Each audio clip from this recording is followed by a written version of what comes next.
Bismillahirrahmanirrahim. Ikhwas sekalian, saudara-saudariku, salat tahajud seperti kami sampaikan di pertemuan lalu adalah salat yang sangat penting. Ingat, kalau di pertemuan lalu kami sampaikan 4 keutamaan tahajud, hari ini saya tambahkan 2 dan 3 yang lain langsung dari Al-Quran. Ya, kemarin saya sampaikan 4 hal. 1, masih ingat Quran surah ke-17 ayat 79 sampai dengan 81 itu. Orang yang rajin tahajud akan mendapatkan 4 keutamaan yang tidak didapatkan oleh orang-orang yang tidak tahajud, sekalipun sholat fardunya begitu khusyuk. Di antum sholat fardu khusyuk, bagus, tapi nggak tahajud, nggak dapat 4 keutamaan itu. Ini sudah saya bahas panjang lebar di pertemuan lalu, saya hanya sebutkan cepat saja. 1, Allah akan mengangkat karir, pekerjaan atau aktivitasnya di tempat yang terbaik.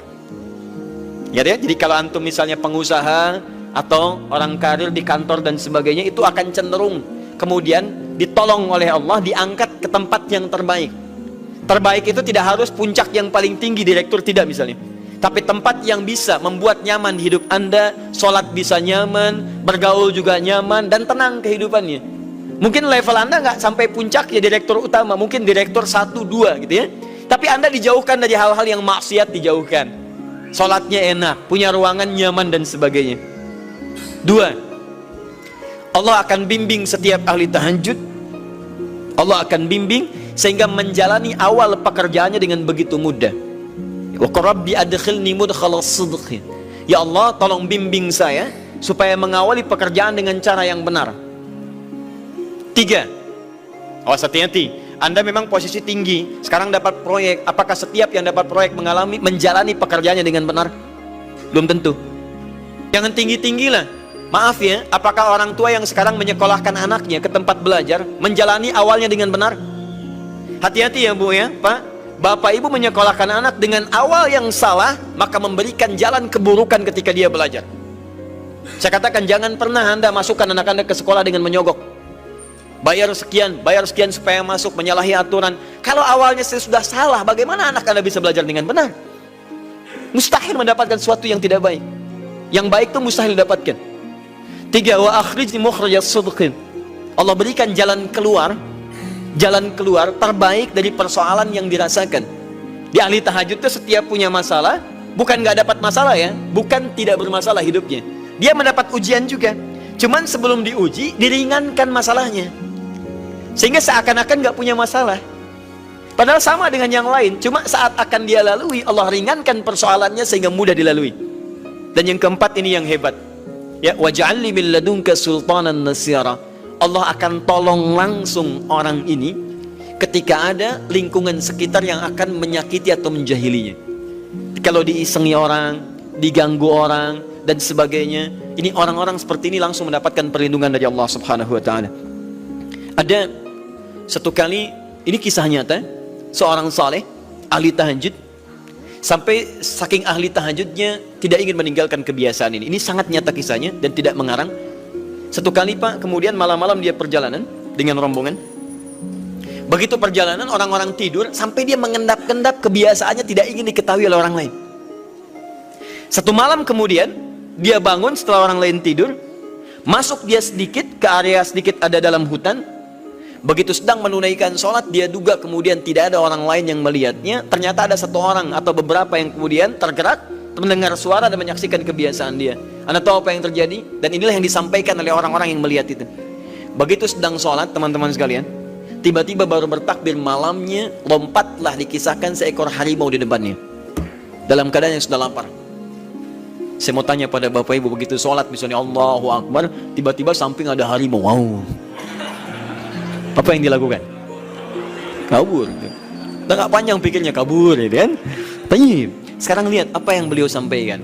Begitu datang harimau itu, perhatikan ahli tahajud ini, dia ingat dengan janji Allah. Dia ingat dengan janji Allah. Perhatikan baik-baik ya. Kalau Anda sudah punya kebiasaan Qur'ani dalam jiwa Anda, maka ayat itu akan hadir membimbing Anda dalam setiap kesulitan Anda, apapun itu.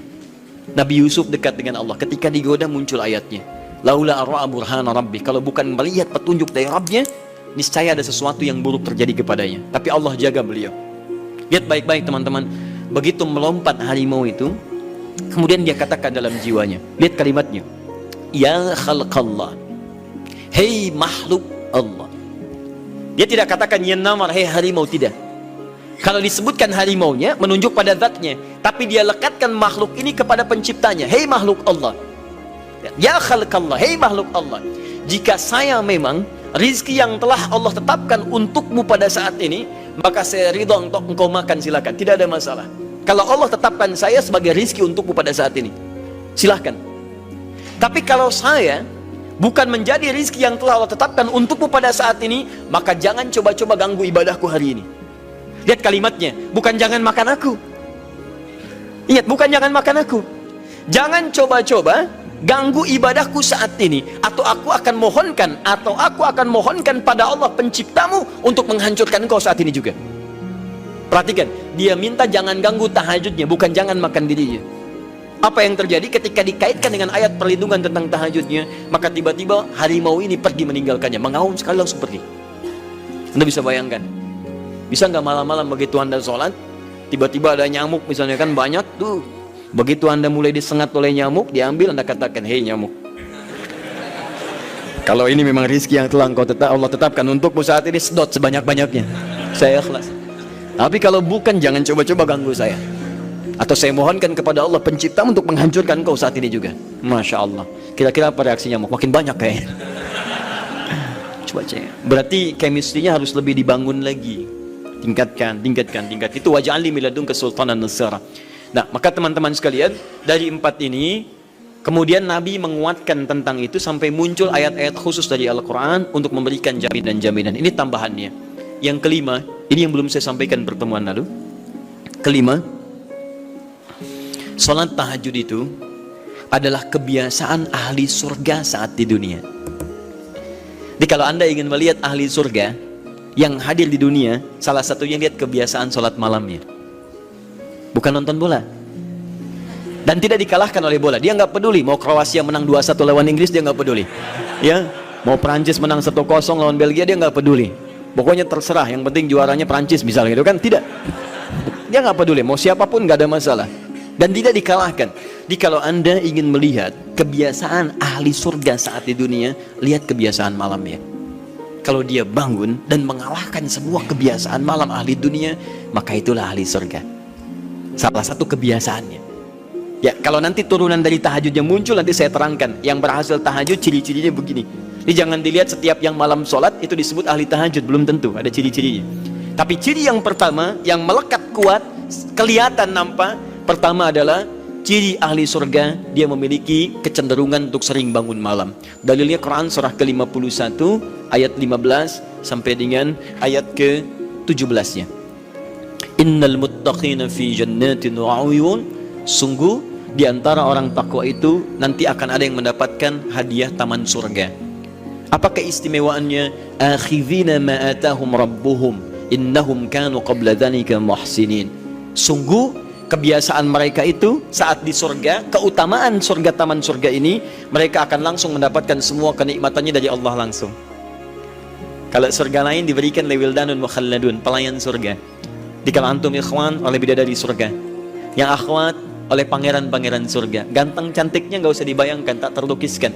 Ada hurun in, ada seperti mutiara, ada seperti berlian, oh, indah sekali. Dan kata Nabi, mala ainan ra'at wala udhunun sami'at wala khatara ala qalbi bashar. Ya, gak pernah dilihat di bumi. Dia mengantarkan bi aqwabi wa abariqa wa ka'sin min ma'in, bawa gelas-gelas yang berleburan mutiara, emas dan sebagainya.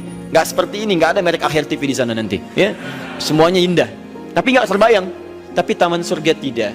Allah langsung yang berikan tanpa perantara. Kun fayakun, gak usah dibayangkan, laisa kamitslihi syai', ada seketika.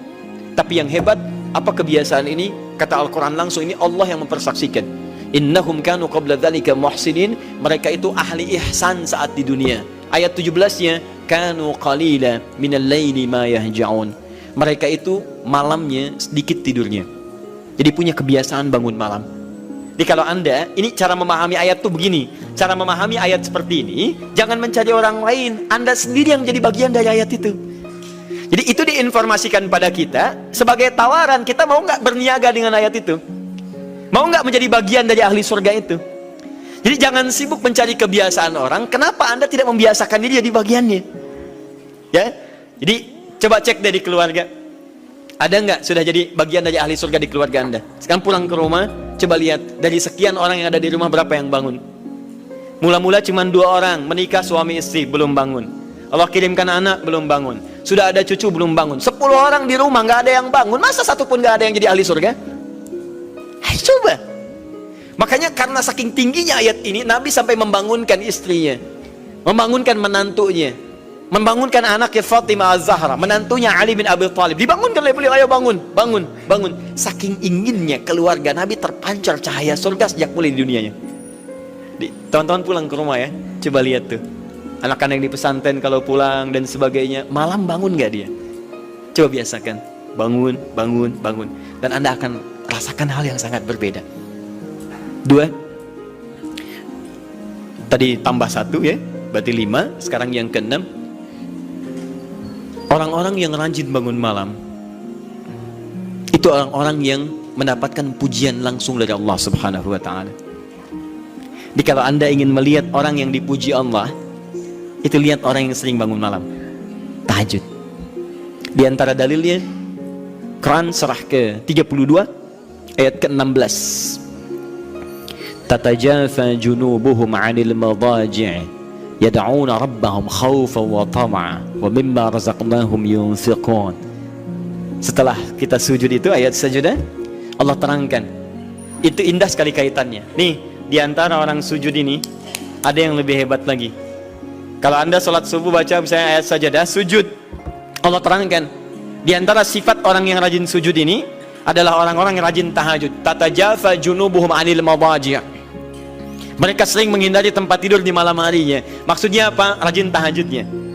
Ada orang-orang yang dipuji oleh Allah Subhanahu wa ta'ala karena kebiasaan malamnya dia menghindarkan diri dari tempat tidur. Maksudnya bukan nggak tidur, rajin bangun malamnya. Rajin bangun malam. Bapak Ibu kurang apa lagi ya? Kalau ada orang dipuji misalnya saat di dunia, presiden memuji seseorang, artinya presiden menyukai dia. Artinya presiden menjamin kemudahan baginya. Kalau ada orang yang dipuji Allah, artinya Allah mencintai dia dan menjamin kemudahan dalam kehidupannya. Maka dekati orang-orang seperti ini. Saya sarankan kalau antum punya teman, ikhwan sekalian, sedang mabit misalnya atau tugas dinas keluar, tiba-tiba tengah malam di hotel dia bangun sholat, itu teman terbaik Anda. Saya katakan pada Anda, tandai orang ini dan dekati dia saat di kantor. Bangun ukhuwah dengannya, persahabatan dengannya. Maka ketika Anda mendekati orang-orang yang dipuji oleh Allah, maka Anda pun akan kedapatan bagian dari pujiannya. Karena mustahil orang yang dijaga oleh Allah mengajak Anda pada maksiat. Itu mustahil. Mustahil. Sama teman-teman yang masih di kampus, kalau malam-malam misalnya di asrama atau pulang, tiba-tiba ada orang-orang yang kelihatan sholat malam, dekati orang ini. Jadilah bagian dari sahabatnya. Dan dengan itu saya ajak, coba cek pasangan hidup Anda. Jangan-jangan selama ini Anda berdua belum mendapati sesuatu yang terbaik. Kalau ibu ingin suaminya dipuji oleh Allah Subhanahu wa ta'ala, maka bangunkan malamnya supaya dia sholat. Kalau istri Anda ingin dipuji oleh Allah Subhanahu wa ta'ala, bangunkan malamnya supaya dia sholat. Dan kalau bisa keduanya kompak. Pernah kan saya sampaikan di pertemuan lalu, Nabi menyampaikan, lihat rahimallahu mra'an atau ranjulan, Allah merahmati seorang lelaki, kemudian yang bangun di pertengahan malam dia sholat, lantas membangunkan istrinya dan mencipratkan air di wajah istrinya supaya dia bangun menunaikan sholat malam. Seperti Allah merahmati seorang istri yang bangun di malam hari untuk sholat, kemudian dia mencipratkan air di wajah suaminya supaya bangun untuk sholat. Saking tingginya mendapatkan pujian Allah, sampai kata Nabi SAW, ayo bangunkan istrimu sekalipun kau cipratkan air di wajahnya. Tapi mohon izin Bu ya, maksud hadis itu kalau sudah ada komitmen dan rencana bangun di malam harinya. Ingat ya, bukan ibu ngaji sekarang suami nggak hadir, terus dengar itu terus nggak punya rencana. Aduh saya pengen suami dipuji Allah, masya Allah, malam-malam segayung Pak. Mama kenapa? Hadis Nabi Pak. Oh hadis Nabi. Aduh siapa yang ngajarin? Itu yang repot. Paham ya? Baik. Sudah yang terakhir, ini menunjuk pada keutamaan tahajud. Kemarin 4, saya tambahkan jadi 3. 1, masih ingat tadi yang pertama Pak? Allah Subhanahu wa ta'ala menjamin ia sebagai ahli surga, kebiasaan yang ada di dunia. Yang kedua, Allah memuji orang ini. Dan yang ketiga, tahajud itu kebiasaan orang soleh yang ditekankan oleh Al-Quran dan hadis Nabi SAW. kebiasaan orang-orang saleh. Jadi kalau yang pertama ahli surga, kedua dipuji Allah, yang ketiga langsung dikuatkan orang-orang saleh. Dan orang-orang saleh itu, mohon izin ya, maaf, orang saleh itu tempatnya saat di surga itu sesurga dengan semua nabi. Semua nabi dan rasul. Ayatnya ada di Quran surah keempat An-Nisa ayat 69. Paling kanan di pertengahan. وَمَنْ يُطِعِ اللَّهَ وَالرَّسُولَ فَأُولَئِكَ مَعَ الَّذِينَ أَنْعَمَ اللَّهُ عَلَيْهِمْ مِنَ النَّبِيِّينَ وَالصِّدِّيقِينَ وَالشُّهَدَاءِ وَالصَّالِحِينَ وَحَسُنَ أُولَئِكَ رَفِيقًا. Siapa yang mau menaati Allah dan Rasulnya, maka dia bisa sesurga dengan orang-orang yang telah Allah berikan jaminan nikmat surga untuk mereka. Di antara mereka para nabi, awas, para syuhada, siddiqin, orang-orang jujur, wassalihin, orang-orang saleh. Ini syahidnya di ayat ini bahwa orang-orang soleh akan sesurga bersama semua nabi. Saya pernah katakan pada anda, kalau beberapa nabi saja, maka bahasa Arabnya bukan nabiyin, tapi anbiya. Anbiya. Karena itu ada surah ke-21, surah Al-Anbiya. Di situ dikisahkan beberapa nabi saja. Puncaknya di Quran surah 21 ayat 83 sampai 90. Di situ ada kisah Nabi Zakaria, kisah Nabi Yunus, kisah Nabi Ayub dan sebagainya. Anda bisa baca itu, ada turunan para nabi, tapi tidak semua nabi dikisahkan. Tapi kalau Anda ingin sesurga dengan semua nabi tanpa kecuali, maka Anda kerjakan sebagai orang soleh saat di dunia, ada peluang mendapatinya. Nah, ciri orang soleh yang ditekankan itu, dia adalah orang-orang yang rajin bangun malam saat dia berada di dunia. Itu yang disampaikan tekanannya di Quran surah ke-76 Al-Insan ayat ke-26. Wa minal laili fasjud lahu wasabbihhu lailan tawila. Dan di antara sementara malam, tidak usah sepanjang malamnya, tapi sebagian malam cari waktu untuk banyak bersujud kepada Allah dan memperbanyak tasbih kepadanya. Di antara makna tasbih dan sujud itu adalah tahajud.